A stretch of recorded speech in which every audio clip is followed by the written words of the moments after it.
Finding the area for an irregular figure like this is very easy, but it can look very intimidating. So the first instinct that students, and when I first did this, is to slice it up. So if I kind of slice this up in a triangle, I did this triangle, I did this triangle, I could find the area for each triangle and then add them all up. But you can kind of very quickly see that that's not going to work. You can't find the base and the height for these triangles. It just doesn't work like that. So then you start trying to maybe you want to make it a trapezoid. Maybe I can try to go there. That's kind of a trapezoid. And then maybe I can make two triangles.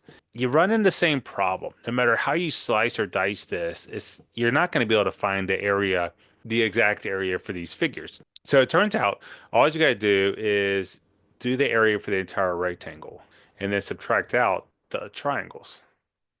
So if I draw a rectangle here, and excuse my drawing a little bit, all right, pretend like all these lines are straight. All right, if I find the area for the entire rectangle, I get from 1 to 5, I get 4 going up and down. Sideways, it's 2 to 9, which is 7. 7 times 4 is 28. So that's the area of the entire rectangle. And I'm going to subtract out triangle 1, triangle 2, triangle 3, triangle 4. And I'm going to erase these numbers here because I don't need them anymore. All right, triangle 2. Let's do triangle 1. All right, triangle 1 is 1/2 base times height. All right, the base is from here to here. And let's see, that's 7 to 9, so that's 2. All right, the height is from here to here, and we already knew that was 4.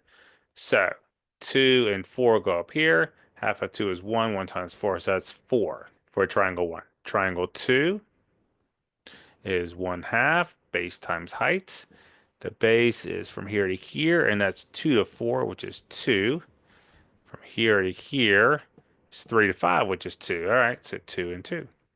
2 times 2 is 4, divided by 2 is 2.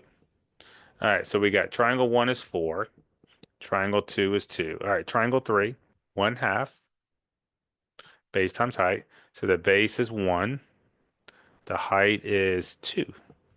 2 times 1 is 2, half of 2 is 1. So that's 1. All right, so triangle 3 is 1. All right, now the triangle 4, 1/2, base times height, 3 to 9, which is 6. And then it goes up just 1, it looks like. Yep. 6 times 1 is 6. 6 divided by 2 is 3. All right. Now, triangle 1 is 4. I'm going to add them up over here to the side. All right. Triangle 2 is 2. Triangle 3 is 1.